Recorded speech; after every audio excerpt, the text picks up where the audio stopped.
On tonight's program, we talk about the current state of the Foundry. The one that's really hitting me is the reach markers have been shifted and the details have been changed. Story versus tech. What's the right balance for you? And at what point is it okay to just throw story out the window and just say, hey, look at this cool thing that you're doing? And ingenious ways to use assets. Generic walls, those orangish ones. Mm-hmm. They have those really large overhangs, so I just kind of brought the walls together so the overhangs overlap, so it kind of has this angled roof going for it. Join us for the Foundry Roundtable.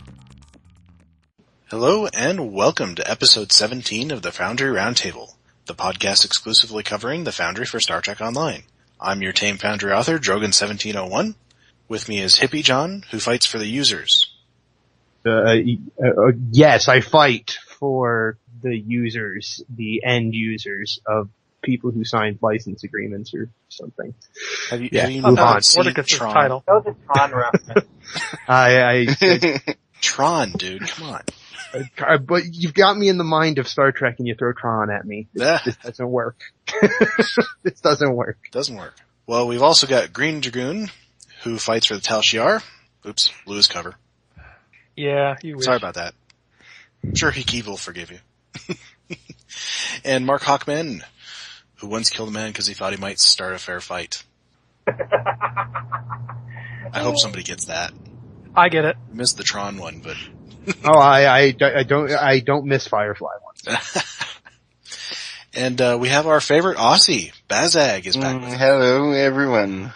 Yay, Baz! Well, I don't get a special thing, I'm just your favorite Aussie. That's not enough? Not enough, man. Not enough. We're coming to you Friday night because of some technical difficulties, but it has the added bonus of allowing Baz to join us. And we also unintentionally gave Cryptic a little more time to get some Foundry news, and lo and behold, there is. So as most of you know by now, the Foundry was brought down for the usual republish on May 21st. Started seeing some missions back up as soon as that Wednesday. We were talking about it while we were recording last week's show even. But only a few missions appeared, and it seemed like no more progress was made. The thing was stalled. Now people kind of always tend to freak out when it gets to week 2 of the republish process, even though it I think most often seems to take at least a week. I owe somebody 10 pennies. Well, I admit too, I wanted to know if there was a problem, and I tweeted Brand Flakes, and there was not a lot of communication going on beyond we'll look into it or we'll pass it on. But it seems stalled, and of course there was the other problem, which is reviewing hadn't been turned off like they said it would. Normally it is, and they do that so we can play the missions and see if there's any bugs, report any bugs that were introduced by the update, and not get bad ratings for them. Well, they did say that there was a bunch of missions that failed to republish, and they had to do something and restart things. Yeah, we finally got them to say something yesterday. With Cryptic Frost, it was a little bit more forthcoming. He said there was a problem with the initial republish that prevented some missions from appearing. I think a lot of missions from appearing and going through that again. So they were going to try it again, and we can report that today a whole slew of new missions are back up. So I guess whatever that was. As buggy as some of the missions that came up were, that would explain to me why they were having republished issues. Because if you're having missions come up that are more or less unplayable because of severe bugs, and we have had reports of that. Yeah, a couple of we've mine. Had a lot of reports of that. So the question in my mind, because I played my mission and I did not encounter, I only encountered one bug really, and it did not make the mission unplayable. So tell me and tell everybody else, what are the bugs that are going on? The one that's really hitting me is the reach markers have been shifted and the details have been changed, so they're not where they're meant to be, and the sizes have been reset to 0, and a few other things that have just been made possible From what I understand, it's the biggest issue is the reach markers and the changes that have occurred to all of them. Like the biggest one is resetting their sizes, and it's making missions totally unplayable. I tried to play a mission where the reach marker, on the mini-map, it appeared way outside the map. Mm-hmm. Which of course made it unplayable because I couldn't figure out where to go. You can't go outside the mini-map, right? Go outside the mini-map. I think it's time for interphasing cloaking technology there. Something to get through the invisible walls at the edge of the map. Tumor Boy would never allow it. Actually, that reminds me of something. One thing that I've been hearing a lot about the new Romulan storyline, and to a lesser extent the new Klingon storyline missions, is that they have issues with reach objectives not appearing where they're supposed to. Or where you expect them to, something. I've had that, actually. I don't remember any of that. In a couple of the Klingon missions. I wonder if they might have accidentally somehow managed to break the code that places reach markers on the map. It's possible. Well, I know they've changed that code because they're redoing. They're trying to make the display for the reach markers the actual same size as the width of the reach markers instead of making it bigger on the map. I did notice that in the patch notes. Mm-hmm. And it appears to have messed something up. Well, in any case, I think because we are seeing more of our missions come back up, I think probably means that editing should be turned on fairly soon, maybe next week, hopefully. And they have shut down reviewing. It is off now as of yesterday. So, that's really what I got through to them on that. Unfortunately, it still leaves a bunch of people stuck with 1 stars that they didn't really deserve. I got a 1 star and a 2 star. From what I understand, it's a lot of them. Mm-hmm. So, I mean, that's where we're at right now. And there's not really too much more to say until we get editing back on and we can go in and take a look. But, I urge everybody to go into their missions that are up and play through them and see if there are any problems. And make a bug report. Obviously not, nothing can get fixed unless you make a bug report. So let's move on to what we've been working on. Obviously, none of us have been able to work in the Foundry itself unless we've been on Tribble, but I doubt any of us have. I know for myself, I've been working on writing a little bit, taking my own advice in writing. I was Markhawkman, Dragoon. You probably noticed earlier I was tweeting about writing that scene where the hero and villain finally meet for the first time, which is, of course, a very, very important scene. You don't want to get it wrong. But I was thinking throughout writing it of the something on TV tropes, which tvtropes.org, if you guys have ever seen it, it's a great resource for all kinds of different wonderful resources. Yes. And a great time waster as well. Absolutely fantastic time waster. But the one I was thinking of, it's called Hannibal Lecture. Which it's named for all the great dialogue that Anthony Hopkins has with Jodie Foster in Silence of the Lambs. That quid pro quo Clarice kind of thing, where the villain talks at you and gives you a lecture on all kinds of different things, and that's what I've been writing this afternoon even. So did you get a monologuing? A little bit. But with some input from the player and their bridge officers. Yay! Just always remember that quote from Incredibles.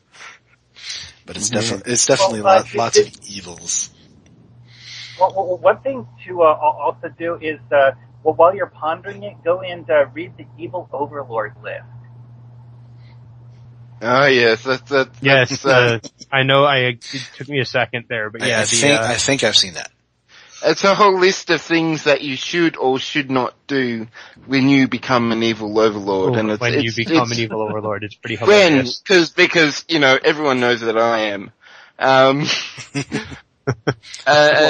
yes, it's just based on a whole lot of tropes, like using clear helmets, so people can see your faces instead of just nameless, faces.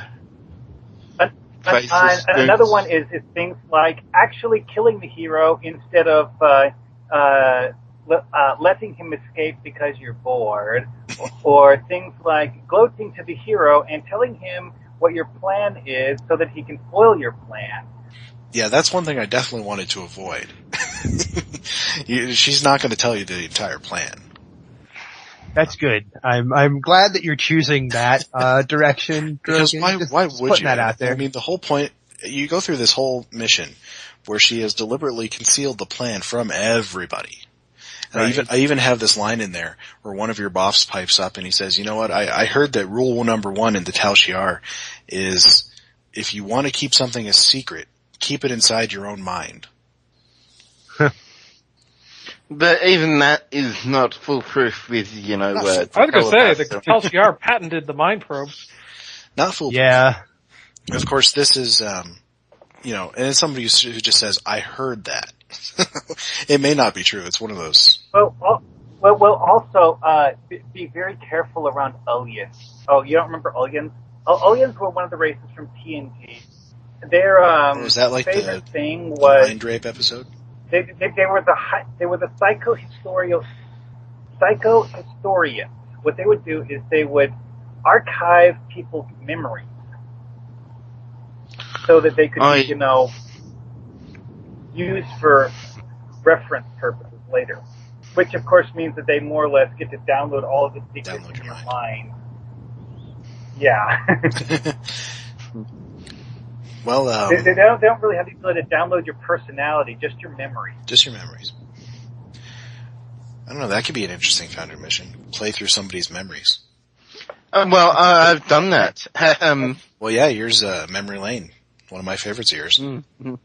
Yeah, that's the one that's drastically broken at the moment, though. So it's a shame. Well, of course, the other thing I've been doing, and probably the thing that the rest of you guys have been doing, is playing the new Romulan content, and quite enjoying myself. I've got a level 50, and then I've been, I got everybody to level 10 so I could get them started, or level 11 to get them started doffing, and then I started playing just one as a main. So my other guys are all at 20 or higher. Oh, which is wow. Pretty good. Just through doffing is all. I've just broken level 44 or 45. With the first one that I've really played that far, which is the Riemann. Mm-hmm. I really enjoy the Riemann. Sweet. I think that's probably what I'm going to take on next. It was fun to put together, fun but expensive at the moment to put together an entirely Riemann crew. Well, how about the rest of you guys? Anybody who's in the downtime for anything Foundry related? Not really. I've been working on something I'll bring up in the discussion. Cool. All right. Well, let's move it on. We got a couple of little Foundry reviews. Greendragoon, why don't you get us started? So, it's a funny thing is I totally did not intend to do a review this week. I was intentionally avoiding the Foundry because, most missions are broken. There was a high degree of probability that anything I played would be broken and would therefore not be suitable for reviewing. So I wasn't even planning on playing anything. And it so happened that I'm sure like everyone else is doing, I was searching through the Foundry list to see whether or not my mission had been put up. And I was a little surprised when I did a search and a mission came up that was not my own. And it was called Project Fargate by Aurachad. And the reason that the search hit this is apparently this mission was inspired by In the Shadow of Midas. In fact, he says so in the description. Interesting. Yeah, so I could not, broken or not, I could not pass up trying this mission. And I was a little bit worried at first because, what if it was horrible and then I'd have to go tell this guy, oh, it's horrible. But thankfully it is not horrible. In fact, it is actually quite good. It is inspired by Shadow Midas. In fact, while it's not directly based off of the Midas Array like mine is. It definitely makes references to the research being done at the Midas Array. He states in it that this is kind of meant as a prequel setup for his own series, but it does follow in a couple of points from my mission, which is they are experimenting with technology to open up a wormhole to the far side of the galaxy. And they are, specifically in his case, into the Delta Quadrant. And also that the 2 ships have gone missing. In fact, in this case, the way it's set up is 1 ship was sent out, started mapping the whole area around the other end of this wormhole, and they got it pretty well mapped, and then it suddenly went dark. So they send in a second ship to go find it, and it went dark. And so you're as a player are now the 3rd ship being brought in to try and figure out what has happened to these first 2. That's not good. So that would not make me feel super comfortable. Yeah. That's like we're sending you because the other guys died, and we don't know what. Well, they don't know what happened to it. There's been no communication, nothing. It's just they just stopped transmitting. That's pretty awesome. I like it. It's pretty awesome. I kind of like that setup a great deal. Actually, yeah. It's pretty classic too. That's basically the point at which the similarities between my mission end. After that point, I mean, it's all completely different. So basically, you're sent to this system where they're conducting this research to meet with the head scientist. You're told in advance that the Klingons have kind of butted their way into this project, insisting that their scientists be involved. You're also told that Admiral Janeway is very interested in this project, which I was thinking about it. I'm not 100% sure that Janeway is still in Starfleet, considering how much time has passed. But then again, I don't know that she isn't. I believe she is, according to the Star Trek Online Needs of the Many books. So. Okay. Isn't Janeway still part Borg? She never was part Borg. I was like, huh? What? Well, she got assimilated in Unimatrix 1. Yeah, exactly. And it's not the future version of Janeway, it was the actual current version of Janeway. Yeah, but I think the idea was, if I remember the end of the episode correctly, that the doctor said that, the implants hadn't had time to take root like Seven's had, so he was able to get them all. Yeah, and I imagine it would be a lot like what they did with Picard. Or maybe what I was thinking is maybe she still has like a few tiny, not like like big Borg implants, but the little like nanoscale Borg implants. Like the nanites that do cellular reconstruction and stuff like that. Either or. Yeah. So you're sent to this this base that they're doing this research at, and I thought it was kind of funny. It's actually only one system away from where I put the Midas Array. Nice. But basically, you meet up with the head scientist, and he's basically a total snob. Is completely uncooperative. Won't even let you go through the wormhole. It gives you some answer about the Tachyons not being right, and just will be completely uncooperative with you. So during this time, you're also communicating with the Klingons, who basically say they're kind of interested in this technology because they think it's a platform for which Omega Force can launch a direct attack against the Borg. Okay. Which I thought was kind of nice because at least it gives us a good explanation of why the Klingons are there and why Starfleet would tolerate the Klingons being there. Well, I like to call out to, just what we have in game already in terms of... And he actually does a really good job of doing that. It's actually nice to turn a call out to Rogue Enterprises in West End as well, because that's the there's a transwarp gate with that, and then Rogue uses as a way to directly assault the Borg as well.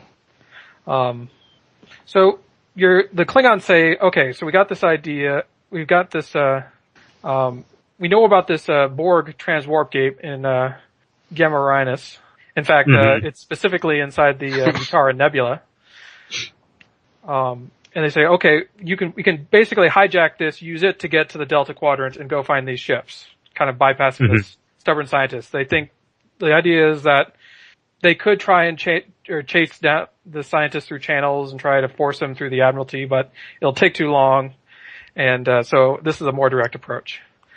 There's a bit where you have to go steal the star charts that from where they map this sector in the Delta Quadrant, just because you have no idea where the sector is. It's all locked down and classified. So you get to go steal that, and you eventually make your way to the Mutara Nebula, which I thought he did a really good job on the Mutara Nebula. There's a lot of subtleties in this mission that are very nice, are the kind of things that would only make it into a mission from someone who is deeply steeped in Star Trek. For instance, when you're in the Mutara Nebula, you'll notice that there's all this asteroid debris in and amongst the nebula. And I was thinking about that. I mean, that's totally awesome because that should be the remains of the Genesis planet. So I thought that was really cool. It's true. Well, assuming it's the same Mutara Nebula, that is. It is. It's named the same. It looks the same. Well, you know. My guess is, I mean, I think he's going on the theory that the reason the Mutara Nebula is suddenly back in Stowe is because when the planet was destroyed, I guess some of it reverted back to being a nebula. But he kind of follows that, and I thought that was a really nice touch. He's got a lot of really nice touches. I mean, his technobabble is spot on. I didn't see any problems with that. I mean, it definitely sounded like legitimate stuff. Let's see. Most of his maps are pretty stock, but I mean, none of them felt awkward for their use. He did have a couple of what I thought were unnecessary maps. He's got this one map where you're basically warping to the Mutara Nebula, which is there's nothing on the map other than you flying across it through a warp effect, which I thought, you could probably have cut that and it wouldn't have hurt anything. There was a couple of first time mistakes, like NPCs not being named properly, and there was a patrol walking through the station that was at a dead run, meaning he probably had forgotten to set the speed on that. I mean, otherwise though... What is the speed that makes a patrol go at a run, by the way? That's just for my own, I need to know that. I think I always usually try 10 when I'm trying to get him to run. Okay, cool, thank you. That's good to know, because honestly I have not done much with ground patrols. Yeah, I've only played around with it a couple of times.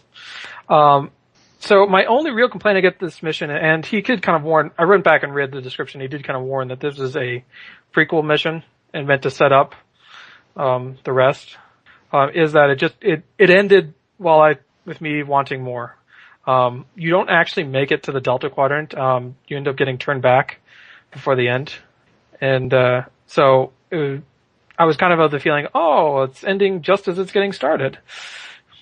So I definitely want to see more of this. I think he's definitely got a solid writing. I mean, he definitely knows his Star Trek. A little bit of the dialogue stood to be polished up just a little bit, but I mean, nothing serious. Was it, did it appear to have been affected by any of the bugs that have been going around?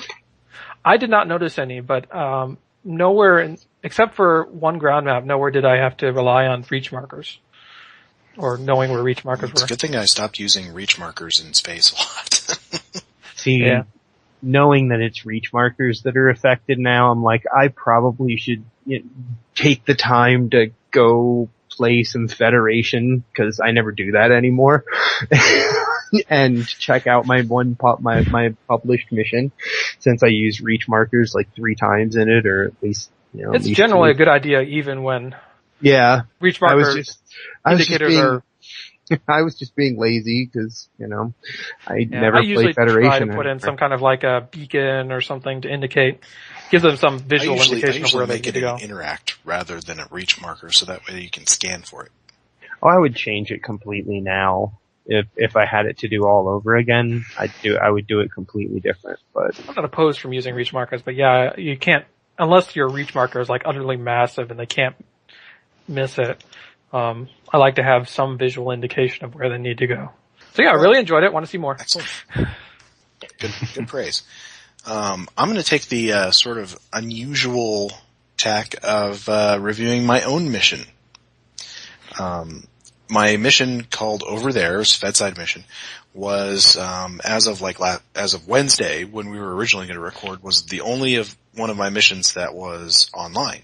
So I thought, I want to play through this, make sure it's not broken. I might as well, sort of think of it as if I'm a player playing this and review it for the podcast. So here we are.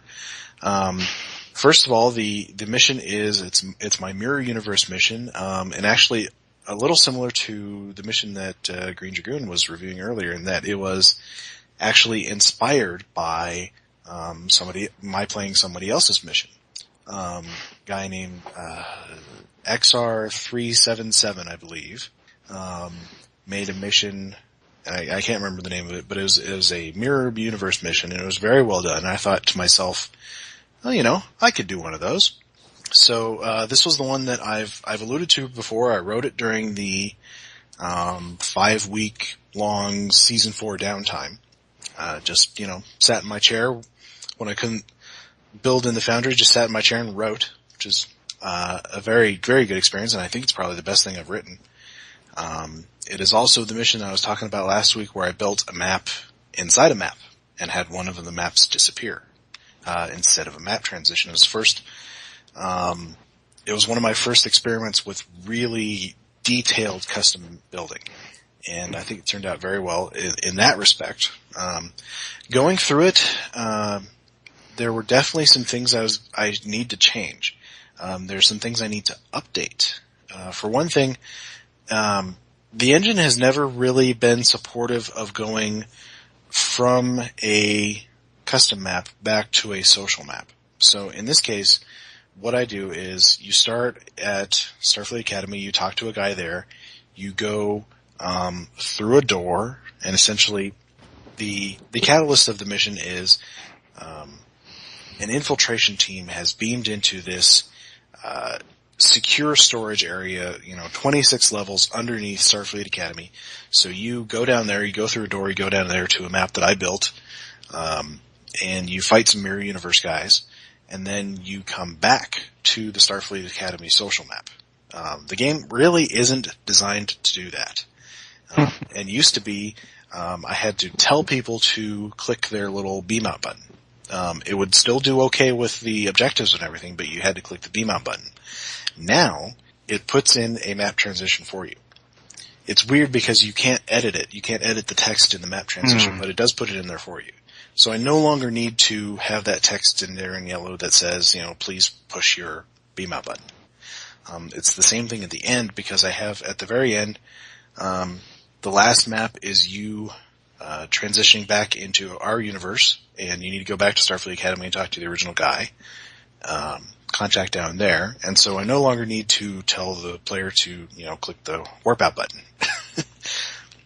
The other thing I noticed is a few grammatical things. It was a mission where I had tried to experiment with multiple endings, and I'm not sure I nailed a couple of parts of it.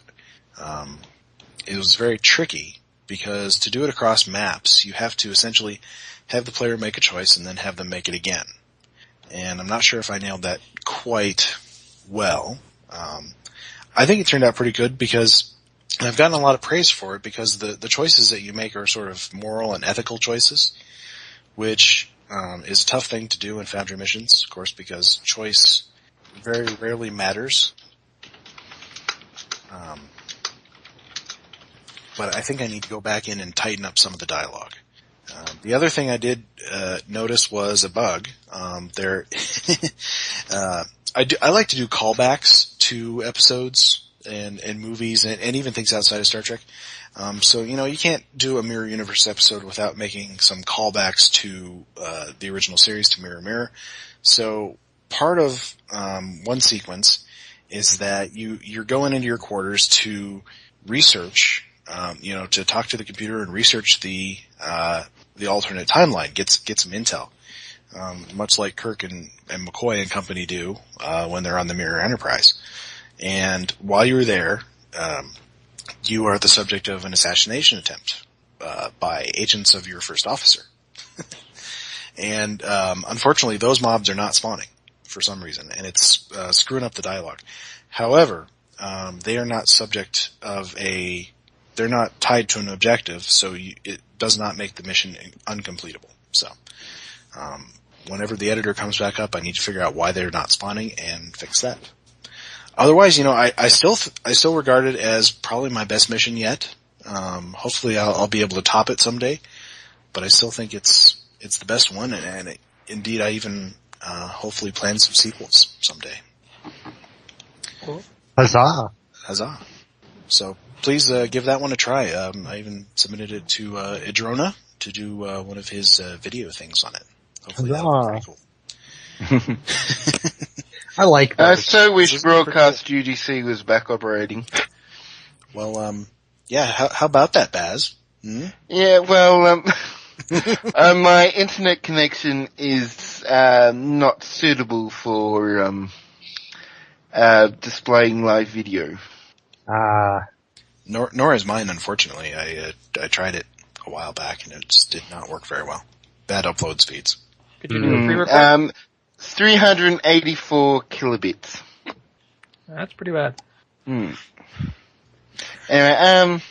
what's next, Drogon? Well, next, discussion topics, and I believe Greendragoon has a good one. So let's start with you. Okay, so this is kind of what I was alluding to before when I said what I was working on.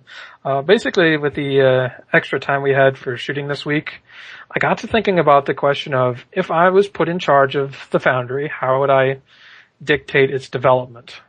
And I kind of proceeded under the assumption that I wouldn't have a ton of resources, like maybe one or two artists, maybe a couple of programmers at most. But I kind of came up with a list of things that I think could be added to the Foundry that would improve our ability and expand what we could do without adding any new tech, which is kind of a tricky thing. So I'm kind of curious to hear what your thoughts are on it. So you just want me to kind of go through the list, or do you want to? I'd like to hear, having the list, cause, we have our show notes and the show notes you shared with us. I'd like to, if we go through the list, that'll give us a chance to talk about them, kind of and we'll see where if you're missing anything. Yeah. Kirkspat's gonna probably love me after this.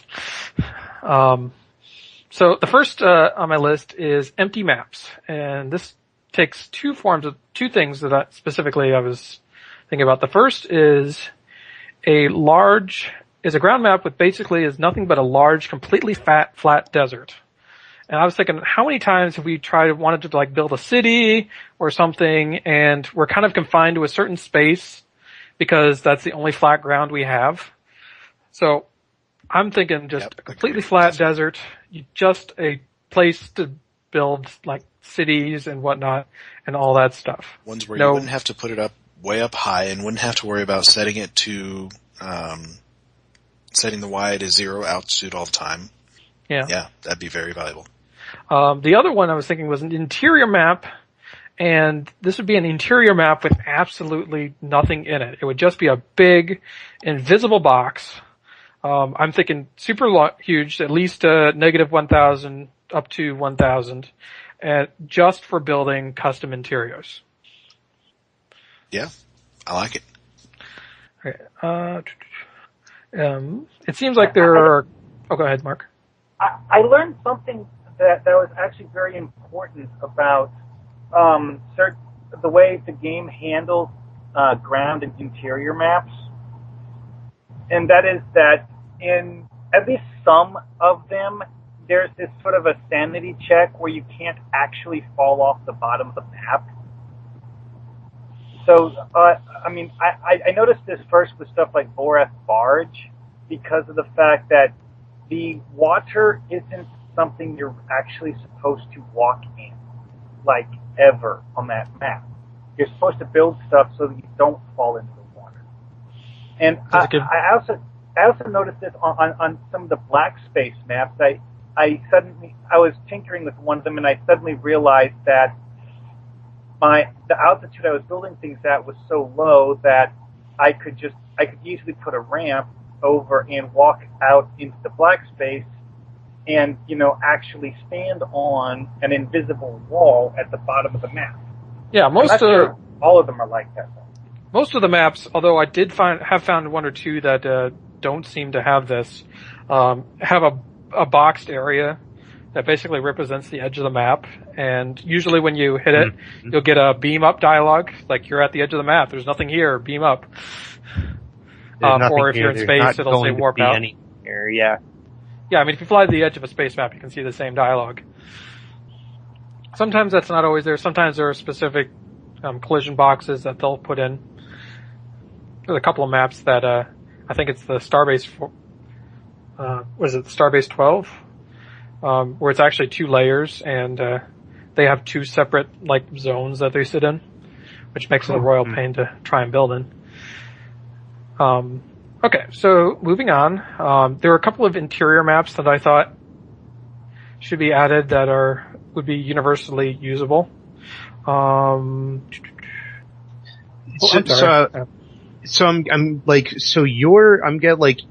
answer to your own question is your focus would be to bring in maps and assets and more stuff to play. More stuff. This would be if put in charge of the development, you would see more stuff and more assets and specific assets, certainly, as specific maps and these are the things that specifically my list of new things.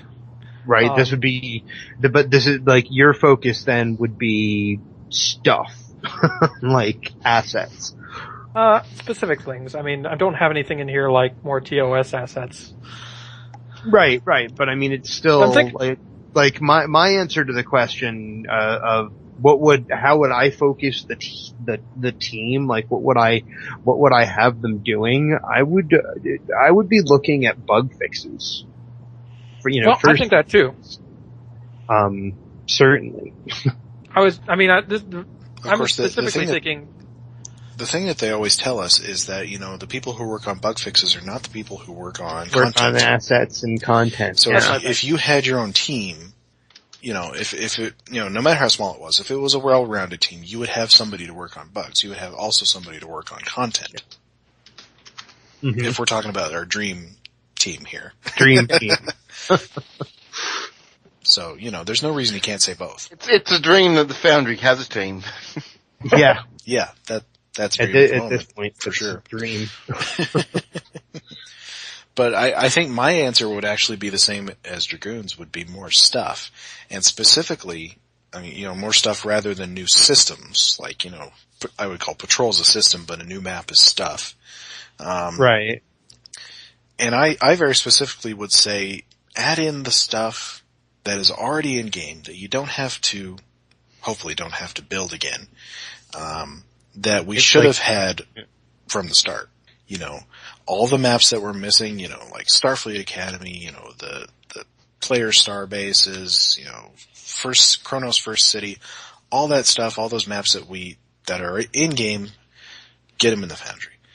All of that big old list of, the costumes, the missing costumes list that Frost has been working on with us, get that in there. Get that, everything checked off. I would like to point out that when the Foundry was first released, it did in fact have an up-to-date map of the first city on Kronos. Well, yeah, at the time, and that's still there. They've changed First City, yeah, and we want the new one, So, so that's what I do. Is I would just play catch up. Is get everything that's missing in there. That's my another priority. that I think would be great for them to add are all of the empty template maps that the Genesis engine uses to generate the random missions that you see in exploration clusters. Because some of those maps have a really, really cool layout and aren't in the Foundry. Which ones? What do you mean by the empty template ones? You mean ground or space or? He's talking about all those maps that are randomly pieced together. Yeah. Exploration missions. I was doing one yesterday where when you look at the horizon, you see these gigantic rounded mountains in the background. And so I look at that and I'm like, wow, why can't I build maps that have stuff like that in them? Is that a map, or is that a map, or is that a backdrop? It's both. If you go to one of the edges of this particular map, it curves up, and right as it's curving up onto the base of this mountain, you hit the invisible wall at the edge of the map. So let me make an argument here that you could, in theory, spend years upon years of the full team's time trying to get in all of these different assets. So how do you narrow it down? Well, part of the reason why I suggested those maps from the Genesis engine is that, from my perspective, those would be things that would be easy to import, because all you would need to do is strip out the few specially tagged things that the Genesis engine uses and directly copy the rest of it into the Foundry. I don't know if the Genesis maps are built the way that you think they are.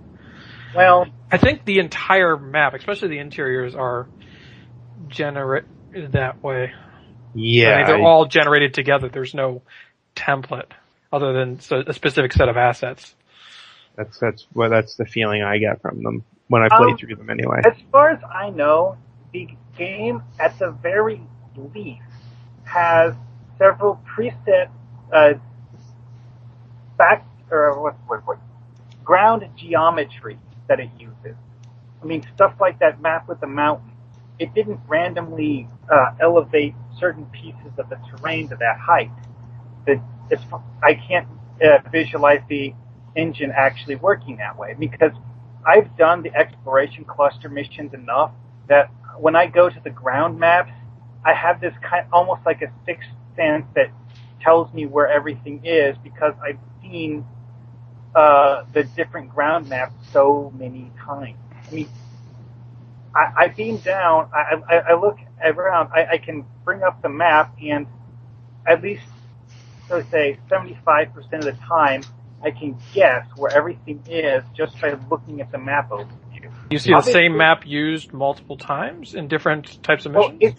Well, they're similar enough, I think. Just in the exploration clusters, the Genesis engine creates these randomized maps that people have gone over, and they've just been just a very, quality check. They explained this a while back, and they said, it doesn't create them on the fly. They used it back when they were developing Star Trek Online. They used it to create a whole bunch of maps back then, and then they inputted them. Mm-hmm. So, I mean, it's not like it's making new ones on the fly. These are all set. But I don't know if there's any you may run across randomized templates. Yeah.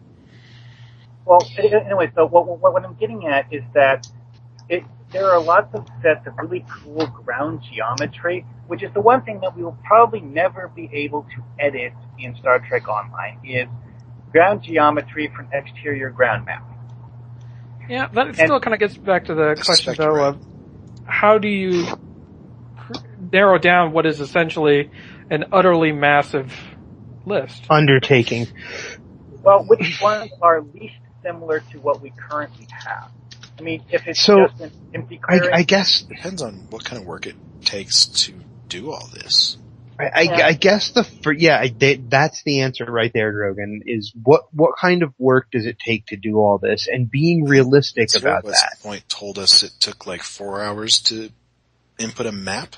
Is that right? Which means a 40-hour work week. Quite a while. Yeah, which means a 40-hour work week is only 10 maps. Out of the however many there are in the game. So, I guess 10 maps would be great. 10 maps would be great, right. But that's a lot. That is a bunch. I guess part of it though is is realistically, what can we expect? This is actually turning into the second time that we're talking about, this is our dream of what we wish that we could get in the Foundry, and our list of perfect assets and the things that we all exactly want and whatnot. But realistically, what you said there, Dragoon, of it could take years. Realistically, it could take years of getting an actual full team working on this to try to put everything into the Foundry and get the Foundry working properly. So we know that's not going to happen. What realistically can we expect? And in that, like, trying to look at it from a point of view of what can we realistically expect from them? What can we realistically ask for? Because we will continue to ask for dreams of, what we hope that we could get out of the Foundry, because they haven't shared with us what are realistic expectations, I don't think. Yeah. For us. But I mean, we can kind of extrapolate based on what we've previously seen in a batch.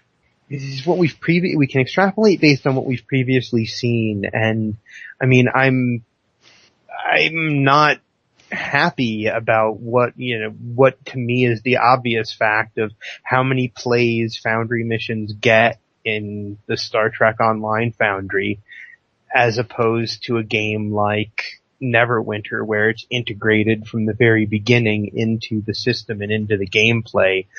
How many plays missions are getting over there. The most played missions in Star Trek Online took 3 years, 2.5 years to get to where they're at, and the Neverwinter hasn't even gone live, and missions have as many, if not more, by this point plays. Yeah.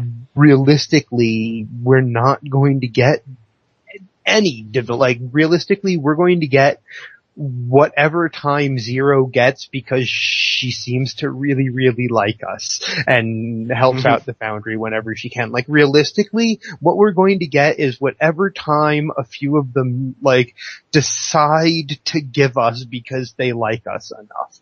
And, we have to kind of formulate what can we ask for in that amount of time that they're going to be giving us. Yeah, that's kind of what I'm getting at. Maybe we can instead think of it, turn it a little bit around and think of it as what can we ask for that would help increase those plays, help us be integrated more into the game, which is something that I was talking a little bit about the forums, and something that we've talked about before is, get a programmer and have him create some more access points to the Foundry. Do that thing where you have job boards or an NPC that gives out missions. I heard was suggested along those lines was to make it so that players can set this toggle so that when they go to a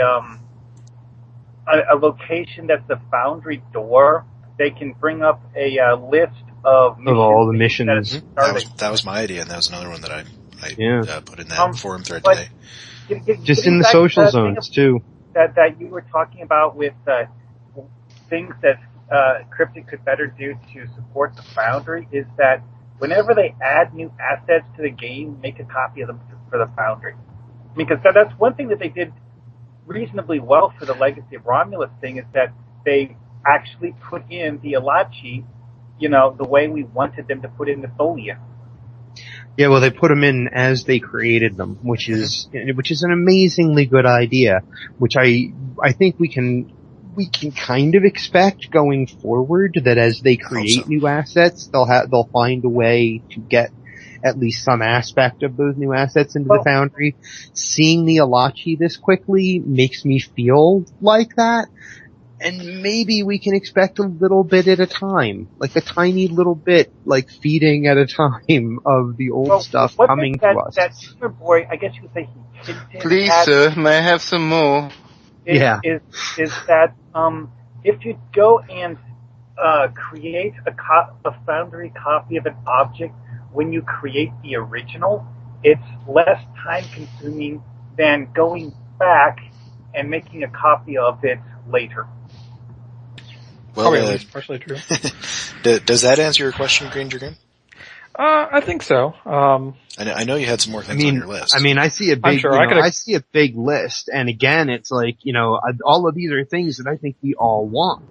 Can we realistically expect to get this sort of thing moved into the film? Every time we kind of get up on this subject on the forums, it always kind of goes into what everyone wants for their own personal projects. And I can't help but feel that could be distilled down to what will get us the most bang for our buck. I'm certain that it can, but I don't think we have the answer. Like we know that it takes about 4 hours to put a map in. But what we don't know is if it takes 4 hours to put a map in, how long does it take to put an NPC in, or a new costume group or a new mob group or something like that in, and then how much time do they actually have to put new stuff in? Like, I really feel like that any list we try to end up making is going to end up full of this is my personal I wish we had this list. And I don't think that that's unhelpful. I just think that I think what you're wanting us to distill down to would be more helpful. I just don't know how we can do that. Yeah. Like the idea of, like, some of the things on the list that make like big animation changes, just like as a broad topic, animation changes in the Foundry are definitely needed. You're not kidding. Yeah. But everyone will have, different animation changes that they feel like are needed.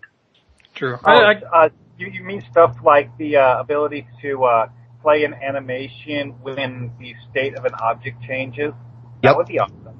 That'd be great. Actually, I'd kept it even more simple and just had the warp in animation only playing once and the beam out animation holding on invisible. Yeah. So that when an enemy spawns, they play that animation, and that's it for that animation. I mean, there are some real basics that would improve every author's experience working in the Foundry. The last one on your list was the big one that excited me, man, by the way. Oh, the placeable light sources? Yeah, just having placeable light sources that have no connection to an object, but that I can put anywhere. I want them horizontal and I want them vertical. I want them up, down, and sideways. I was just thinking very omnidirectional aerial light. Yeah, well, we had the firelight, so it seemed like just add some more, and that would definitely need. I want aerial lights, different colors. Call it done. They both sound like great ideas. And of course, the one that Kirkvat is always on about, which I absolutely agree with, is ceilings and floors. Yes. I added that in here just because I thought. I think if anybody does any work on the Foundry, if they're listening to this, please do that.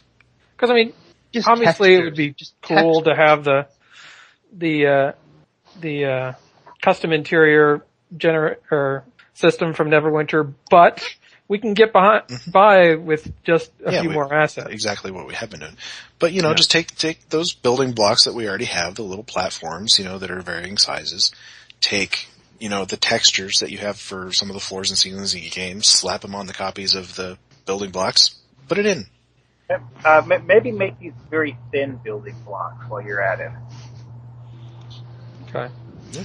I also had the horizontal. Thin would be great. Would be great for floors, making the things of different floors, like multi-tiered map.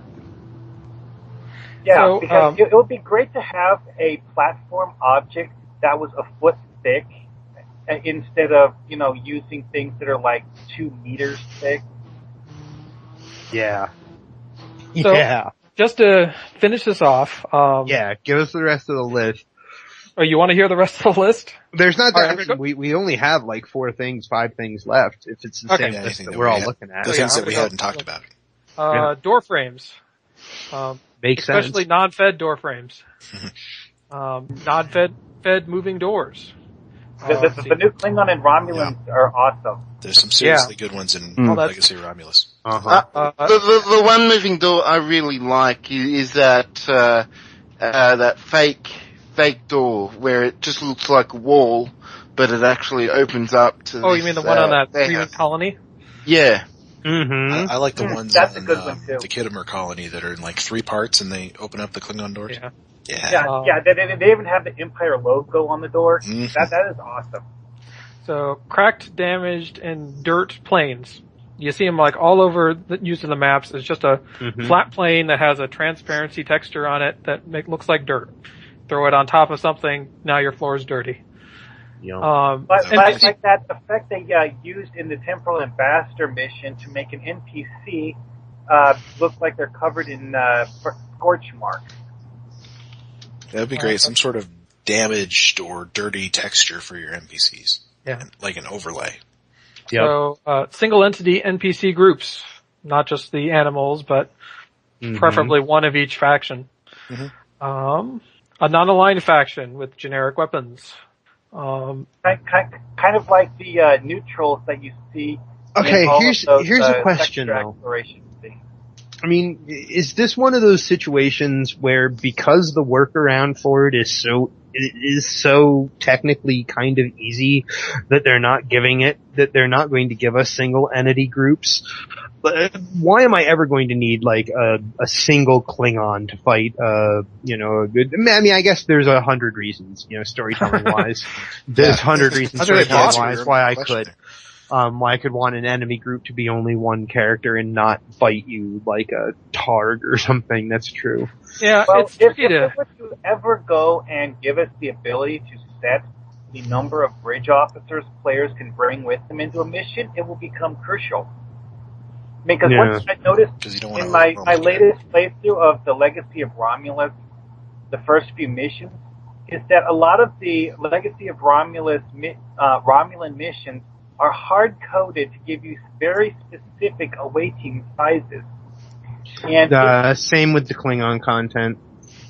Putting that out there. It's the same with the KDF content until you reach a certain point. To Craterus, the mission specifically requires you to bring 2 and only 2 bridge officers. Yeah. You can put in more. And the same thing when you go to Gasco Station. 3 bridge officers. Not more. You're not supposed to have more by that point. Well, you can because of Liberated Borg or stuff from the Legacy packs or stuff. Yeah. Or if you traded, boss over or traded money over and went to the exchange, or actually you can't go to the exchange until you're away from the flotilla. So you can have another character mail them to yourself. Yeah, but as Mark says, definitely single NPCs would be very useful. Yeah. And I even to do that in one of my missions already. So. But I've had to trick it to do that. But I mean, again, we can. It seems to me as long as we don't use a kill objective, we can work around. The problem with that is that it's been getting more and more buggy as they write more and more code to prevent NPCs from getting stuck. So anymore, if you try to separate the rest of the group, they will try very hard to get back, and sometimes go right straight through walls to do it. Well, I guess I better test that.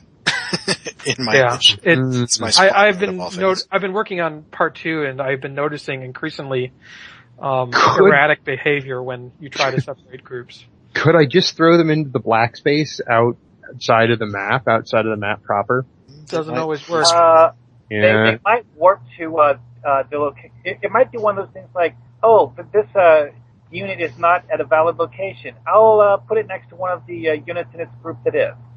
Yeah, I've been having interestingly another sanity check thing. So I mean, it's and this is something that Brandflake said.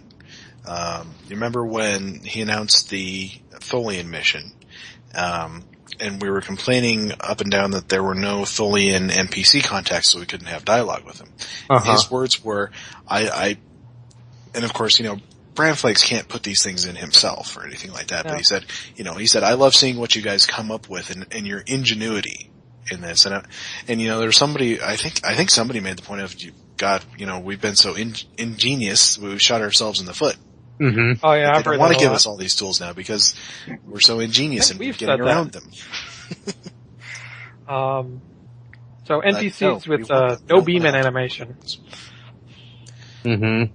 Well, that's annoying. If they have to give us the ability to set animation on state transition, then that they would just simply have the beam-in animation as the default state transition animation.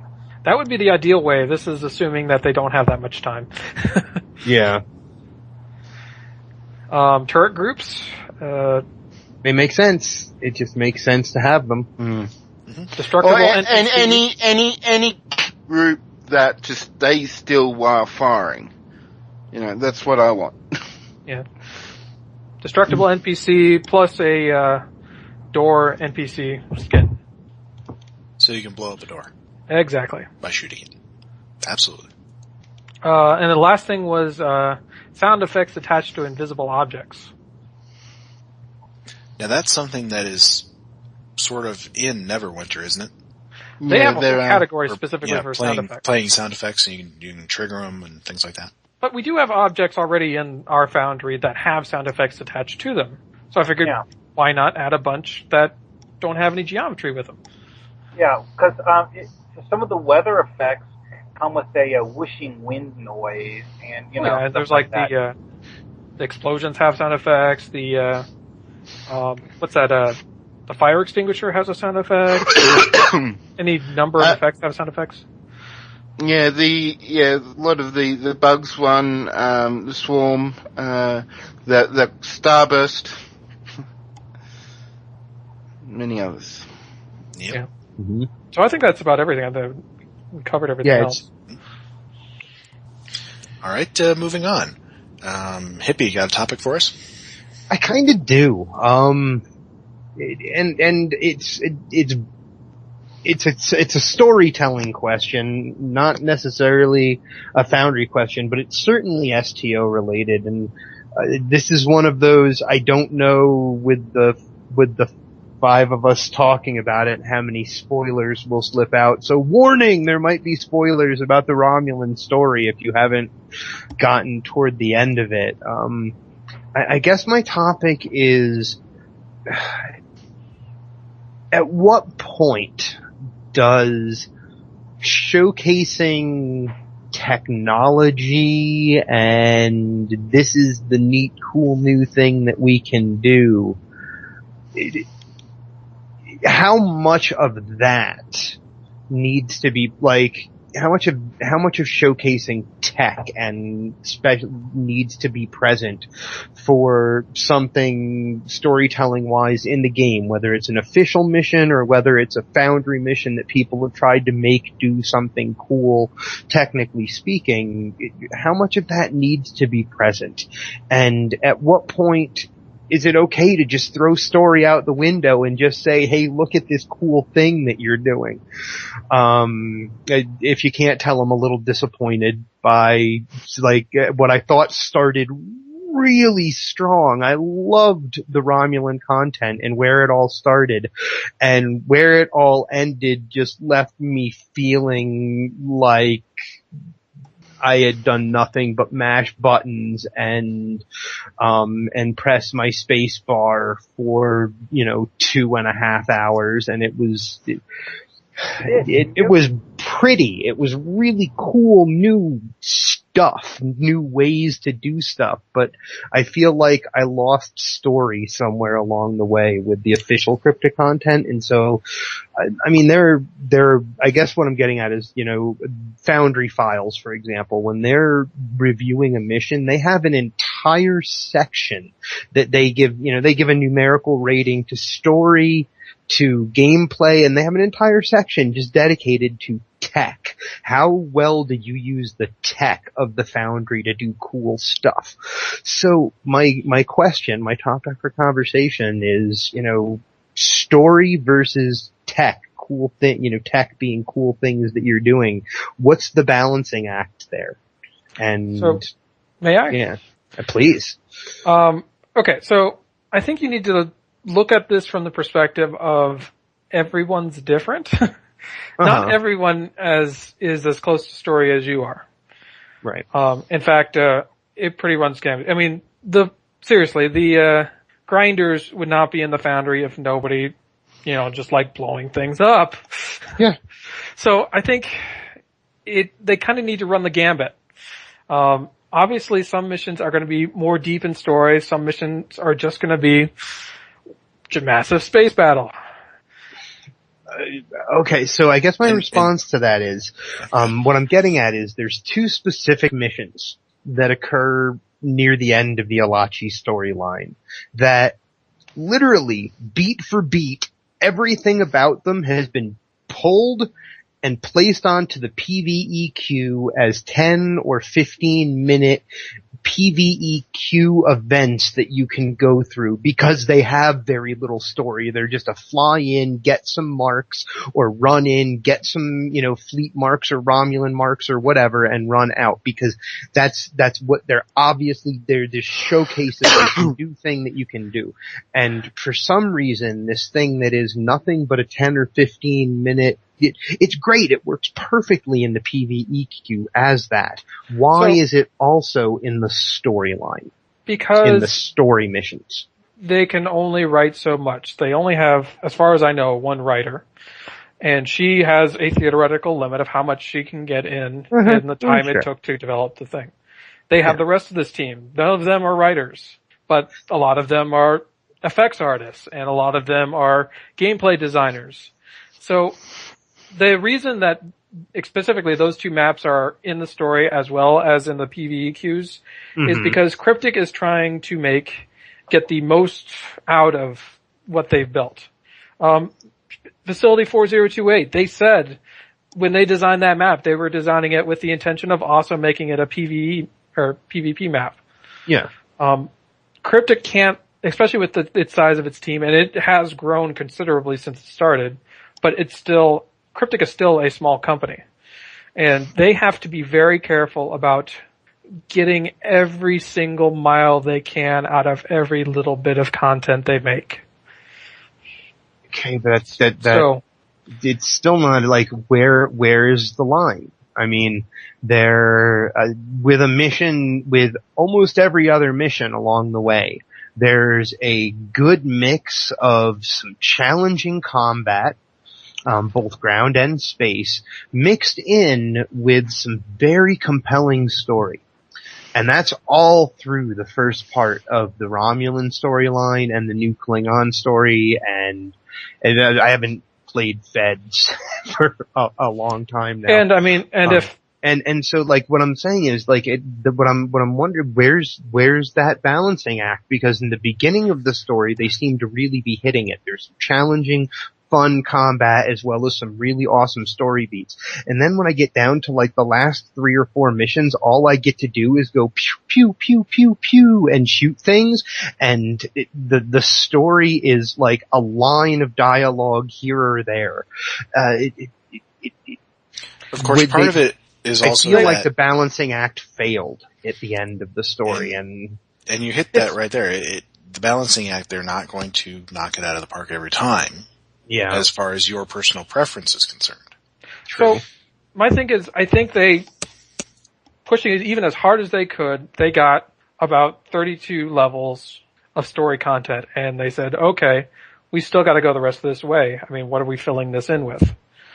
Yeah. I mean, it's all over the place. I mean, the only way that they could pull this off is if they reused, rehashed, and were clever about wherever they could fill space with. Okay, so if I can, I do want to redirect, because this isn't specifically about the cryptic content. The cryptic content is just an example of what I'm asking about, I guess, which is, what do people feel like, and not, not cryptic, because I want to ask about, in designing a Foundry mission as well. Like, this comes down to the fact that there are podcasts, there are reviewers that, an entire section of their review is, how did they use the tech of the Foundry? How did they make the Foundry do something cool? So what I'm really asking is, what do people feel like is the appropriate balance of playing with tech and showing us something cool? Because I'm not saying that I don't like that new cryptic content. I have a ton of fun flying my fighter ship in an atmosphere. It just doesn't feel very story heavy, but it's still very fun. What is the appropriate balance in designing a mission and designing a story? You realize that go to college to try and answer that question. Yeah. And the answer is there's no good answer. Yeah, I mean, ask Michael Bay and you'll get one thing, and then ask Danny Boyle and you'll hear another. Yeah. There's a time and a place for all of it, I guess. One thing that I think we can say is that a really great mission will combine these both elements, the story and the technical side so of you it could too. have a good mission with one or the other. You can have a great mission with both. Yeah, exactly. I mean, especially with Foundry authors, because Foundry authors' talents are different. And so they can try and strike the balance, but most of the time they are best off aiming for whatever their strength is. Mm-hmm. And I know personally a couple of authors who just absolutely loved to make maps and just were not very good and not very comfortable with making stories. Yeah. But they just love the map building and were very good at it. I resemble that remark. Yes, I remember Saber Druid. Saber Druid is who I was thinking of. Yeah, stole one of his early transporter a number of times. You say steal, but he did put those out. The answer to the question is personal preference. I'm sorry. I just little hate bit, that. And everybody's different. Yeah, there are people. We didn't say you were true. going to like the answer. Yeah, I know. Sorry, it's very true that there are people who like nothing but pew pew pew, and that they would love a game that was nothing but that. And then there are people, I personally want to see a nice combination of the two, and there are people who don't want to shoot anything if they can help it. So they can go play Bazag's missions. The irony, of course, is that Foundry is that there are so I many. have a few, few non-combat. Not all of them are non-combat. Most are. Well, of course, there are so many. Does kind of take me back to that discussion about the possibility of adding a category system where things in the Foundry get categorized as story-heavy missions or combat-heavy missions, etc. I think the kind of irony is that if everyone was androgynous and liked the same thing, there probably would be no good story in the world. Well, no conflict. Of taste. Exactly. Well, all right. Bazag, you had a topic for us. Yeah, this actually stemmed out from early in the conversation when Greendragoon was talking about the mission that he played. Just the concept of taking other people's missions and either building on or paying homage to. What do you reckon are some of the pitfalls and stuff that could happen with that? Because I myself have done a City of the Palmarie based mission, and I just want to hear your thoughts. There's a couple of pitfalls there, which are this kind of the same pitfalls that you get when you pay homage to Star Trek episodes. Is that you can get too far down the spectrum of copying, and you don't want to do that. And the other one is you can't assume that anybody's played that other mission. So you got to present something that stands wholly on its own, even if it's to you an homage. This is something that movie follow-ups to TV shows have to fight all the time. There's no guarantee your audience watched the TV show. I mean, there's all kinds of things in the Firefly movie. Serenity is a good example. There's some things in that lines of dialogue that the fan of the show who's seen every episode would not need to hear, but the person who has never seen the show needs to hear those to know what's going on. Mm-hmm. It's funny when the Legacy of Romulus was in testing. There was a thread that showed up on the forums complaining about the fact that the line about the fact that the Romulan tutorial was taking place 2 weeks before the Borg attack on Vega Colony, and they were like, "Well, no, a new person playing this is going to have no idea what this is for." And the dev's answer was, "Of course not. It's not for them. It's for you." Just make no bones about it. That's one of those situations where the people who don't know don't need to know. Or they may ask someone they meet in the game, what is the attack on the Vega colony? And they'll be like, if you want to know, go play the Fed tutorial. And it's interesting advertising, actually. But not knowing what it is doesn't stop you from enjoying the Romulan tutorial. No. Right, not at all. And you gotta strike that balance between, figuring out what you need to tell people to keep the story going. And, things you can throw in for people who have played the other one. So I guess my first response, my mind went to a different place with what Baz asked us here. It went to, when I was 15, I went to a comic book convention and got all my X Factor comic books signed by Peter David and got to talk to him for, the 5 or 7 minutes, however long it took him to sign my books. And something he said to me was that comic books wouldn't get written if people were afraid to play with someone else's creations, and that when you create something for something like, for a corporate entity or for a brand, so in this case for a brand like Star Trek or for something like Star Trek Online, you even say it when you sign the end user license agreement, when you put it out there, it's not yours anymore. You put it out there and it now belongs to the game somehow.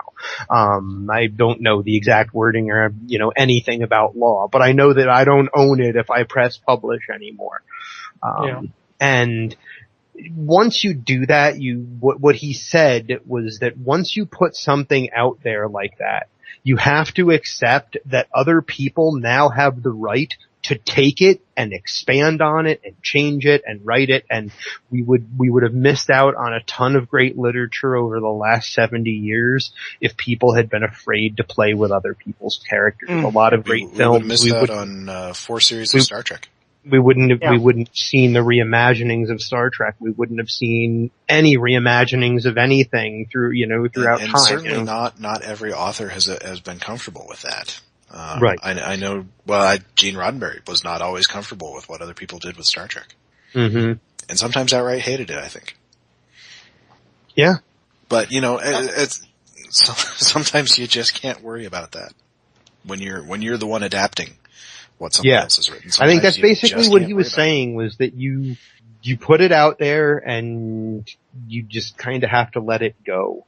And hopefully, if you're writing that with something that was someone else's work as the inspiration, you probably want them to really like it, but you can't get yourself trapped into trying so hard to make it like theirs or make them like it that, like you said, Dragoon, that it becomes just a copy. Yeah. And I know how my series ends up, and I am sure that there's going to be no shortage of ways that can be expanded upon. And if somebody wants to come along and take one of those ideas and expand upon it, they are totally welcome to. Although I just had a really funny thought of someone doing a part 2 because I took too long.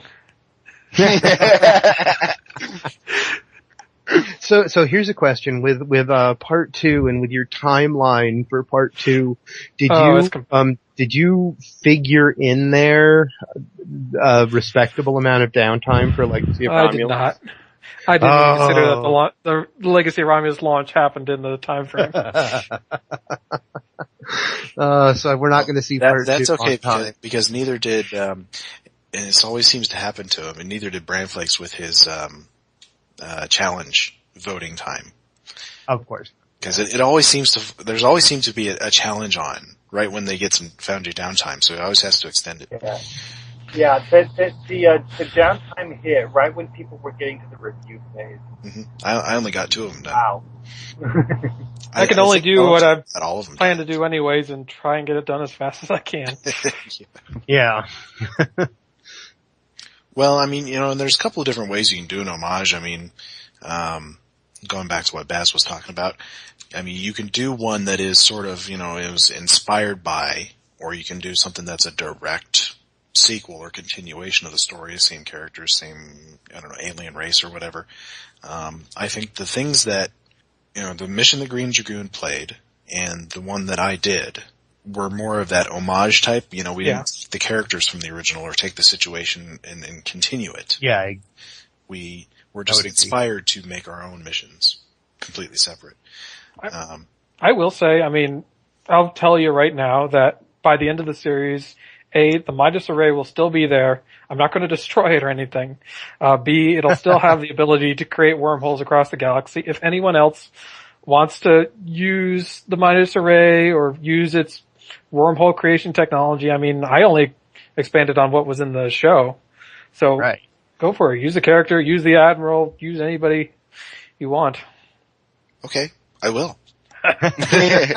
He's throwing down the gauntlet. There's a couple of characters that you might not want to use because they might die. Can you quick whip me up a little PDF with all your coordinates for the Midas Array so I can just copy that? Yeah. No, the Foundry's down. Damn you, Cryptic. Damn you, Foundry downtime. Damn you. Well, Baz, does that answer your question as to? Yeah, pretty much. My homage to the it's not an homage. It's a sort of a continuation, as you said, of the Palmari. I actually was talked to Alamac 30 about it. It was still in development.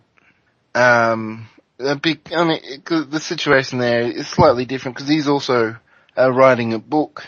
Well, he's trying to anyway, featuring the Palmari. And so just because I wanted to, I wanted to made sure that fit into that whole thing and into his mythology. His mythology and all of that I decided to do that. Whereas, as in other cases, it's, you just pick up characters and move from there. Mm. See, that adds a whole other level. I think. I was going to say that adds a whole other level to it. You were in touch with the original author while you were writing whatever it was, while you were writing your follow up to what he had done. You were in touch with him. That makes it even better. Yep. All right, Mark, you got a topic for us? The other thing I was really been planning on discussing is Foundry assets that are already in there that are things that would be interesting to tinker with. So, what did you guys what items you guys think of there? So I get that raised for me the thought of using the backs of things that actually have a back. 'Cause not everything does, as you pointed out, with the holodeck arch, how you see it from one side, you don't from the other and all of that, but how using the backs of certain computer consoles make for great walls. And, for me, that's the best way. Briggs? Yeah, the back of the Briggs or the sides of Briggs make for interesting walls too, and, things like that I think are a really fun way to tinker around with finding assets. Unorthodox uses for objects that are already there. Yeah, for things that are already out there. I think that's a fun.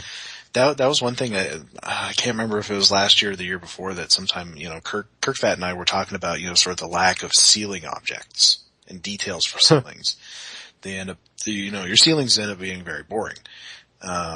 So and I went and experimented with a whole bunch of different objects, and I'll have to try and dig out the little image I made of, noting which ones they were I sunk some objects into the ceiling to see what the underside of them looked like. Mm-hmm. And had some interesting results of, putting crates halfway in the ceiling to make ceiling details. Mm-hmm. Things like that. I think I used like the colony, the thing that's called the colony connector. It's a huge object. Yeah. It was like horizontal metal girders and tubes and things like that. I think it's massive. Mm-hmm. But yeah, no, I love to just go down the list sometimes and just go to a random place in the list and just start arrowing, click on one and start, with the arrow key down and just see what I can see because, I've always a chance I skipped over something that would be perfect for whatever map I'm building. what was it? I was been working on an interior that uses those generic walls, those orangish ones. Mm-hmm. They have those really large overhangs, so I just kind of brought the walls together so the overhangs overlap, so it kind of has this angled roof going for it. That sounds pretty cool. Mm-hmm. Well, one thing I've actually noticed with some of those walls that have the huge overhangs is that while some of them, if you view them from the top, it's just this hollow box. Some of them actually have like a flat surface on the top of them that you could, at least in theory, use for a floor. Mm-hmm.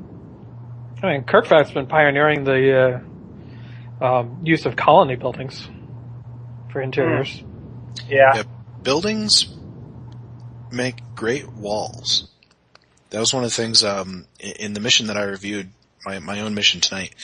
I wanted to make this giant warehouse, an homage to the show Warehouse 13 and to it, the thing that it's an homage of, which is that end scene of Raiders of the Lost Ark, where, they're taking the Ark into that giant warehouse full of crates. Right. I wanted something like that.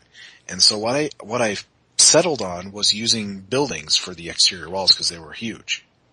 2-3 times taller than the regular walls that we have. I can't remember which ones I used, but they were they were fairly straight up and down. And it worked to great effect. It sounds like you might be talking about the foundation wall props, because I've noticed that some of those things are massive. No, these ones were actually buildings. Buildings? And I'm not sure which ones. I guess you'll have to wait till editing is up again before you can find out. If editing is up by the next podcast, remind me and I will tell you. But, definitely finding ways to use what we have. And God, I was complaining about this earlier, but, using ways to, things that we already have in ingenious ways, is something that I think that we have shown a talent for sure. Oh, come on, we can't help ourselves. Mm-hmm. Even though we're possibly shooting ourselves in the foot, there could be like, they're using buildings for walls. We don't need to add more walls. Yes, you do. I hope they don't think that. Actually, that brings up an interesting thing that I noticed when I was looking at certain of the props in the Foundry, is that you have several sets of things that are like foundation wall 01 through 06, and then you look, and each of the 6 versions of the object has a different skin.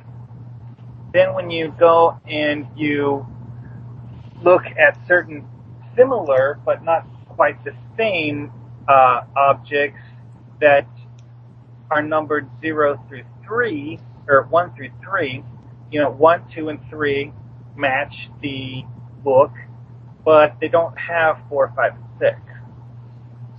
Kind of annoying, like me. Yeah, and 4, 5, and 6 have some interesting textures too. They're like brick and things like that. Yeah, one of them actually looks kind of like metal. Like it's made out of this big, huge sheets of metal. That would be nice to have on the smaller ones. I mean, that's kind of what was going on with my list, though, is the argument that I bet you out of everything in the Foundry, the thing that gets used the most is the building blocks and the walls. Yeah. I'm betting. So, as much as we'd like individual and specific assets, maybe what we need is more less specific assets. More just textures and walls and stuff to build with. Primitives, which is pretty much why I thought this is what Kirkfat is forever harping on. And of course, the thing that the guys who do video stuff would love to have primitives with just monochrome textures on it. So you could do green screen things. Yeah, I know Cerberus Films has been wanting that in Star Trek Online. Apparently he's got it in Neverwinter, but not in Star Trek Online yet. They get all the nice toys. When Tumor Boy worked at Champions, he actually put in a green screen area in the powerhouse for people just because they kept asking for a green screen. Well, one thing that got mentioned in one of the conversations with Tumor Boy is that is the idea of doing a black and white filter so that when you play a mission, it's presented in monochrome, like the Captain Proton. Yeah, the Captain Proton discussion. I suppose that would be something like the static interference effect that they've got a could be done. Monochromatic filter that they use in Champions for when you get to the edge of a map. Everything will go black and white. Well, what Tumor Boy mentioned about this filter, though, is that the way Star Trek Online works, there is some option that you can set in your video settings that it would completely ignore it. Yeah, that doesn't surprise me. No. It's pretty much a post-processing effect. Yeah. For me, even if they could do it partially, like if they could simply design every map in the mission be designed to be a black and white map, not necessarily something that has to have a monochrome filter over it, but just from the mission start, from the design of it, design it to look black and white and like one of the Captain Proton type sets, and then give a uniform that is enforced to wear throughout the mission, as they've shown that they can do.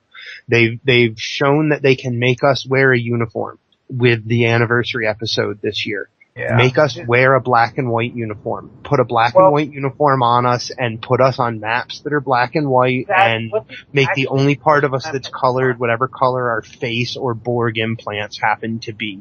That would be really cool. You remember the Doomsday Device mission? In the Doomsday Device mission, you have this hollow emitter that makes you look like a Klingon while you do the mission.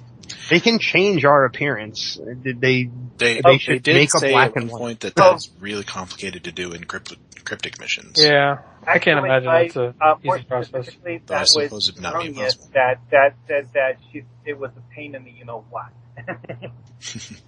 Well, okay, so I went on the, so I just went on the Tribble Foundry and found that. Is it working?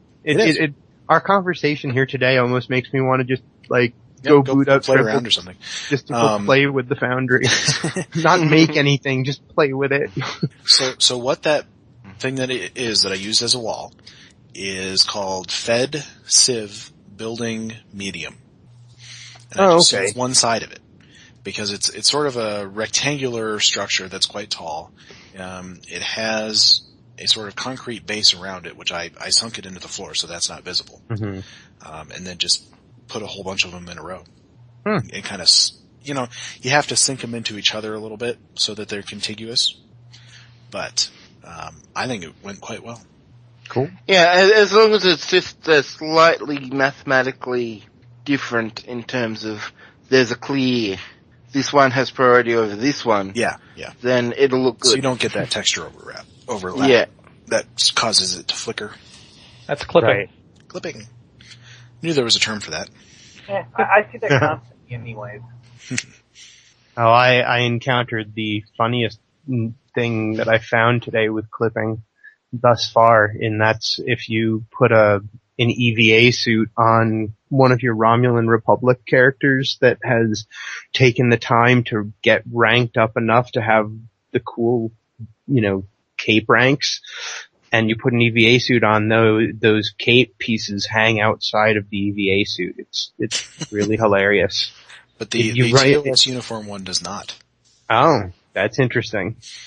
That's kind of cool. But yeah, those, the shoulder pieces that you get as you rank up that have... Yeah, they're actually the rank insignia.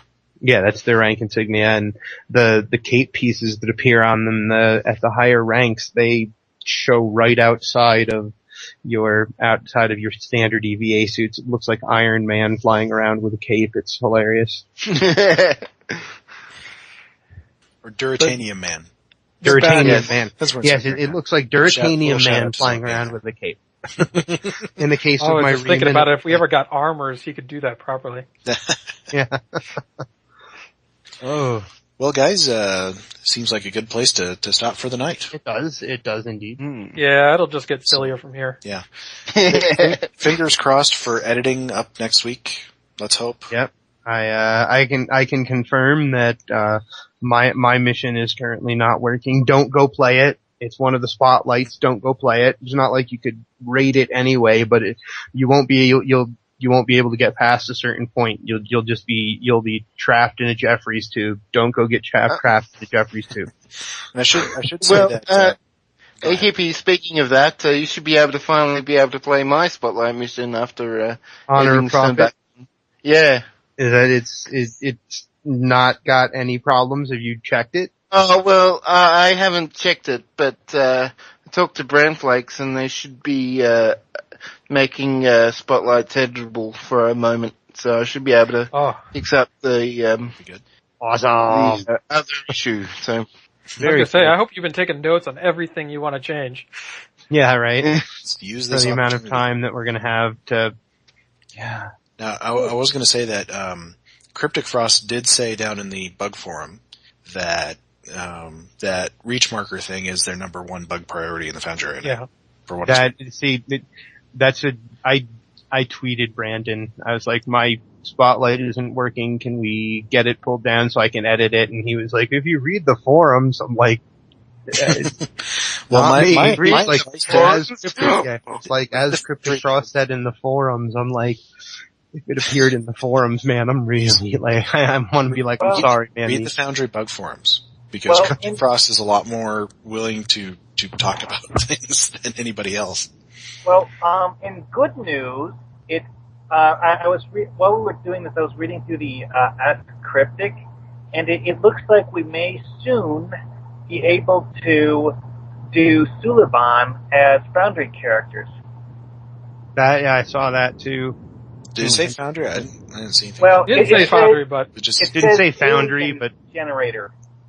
as possibilities for the alien generator. My thought actually is that from what we get to play in the Romulan story, my feeling is the next logical race that they would put into the Romulan faction would be the Suliban. Yeah.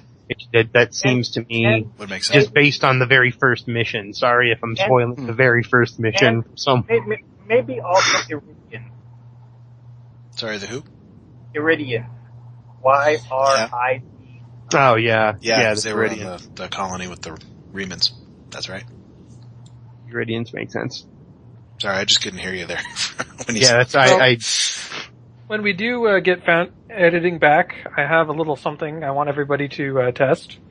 Yeah. Is while I was testing on Tribble, I did not have any instances of my boss disappearing or any other NPCs disappearing. And I'm really curious to see if this is in fact actually fixed. Well, they said they were this is attempting to fix that, so maybe they actually did. Maybe. Well, in the patch notes, they've had a lot of pathing updates to the maps that had the biggest problems. I'm just kind of curious. I mean, my little experience doesn't constitute enough data, so I'm kind of curious to see once everybody gets in there if it could be one of our most difficult bugs might actually be fixed. Let's hope. That'd be nice. Yeah. I know if Galactrix especially is eager for. Well, all right, guys. As we say, fingers crossed for editing next week. But for now, we will say good night. Good night. Good night. Good night. Good night. Good morning, because I'm on the other side of the world, so. Good morning, Baz. Good morning, Baz.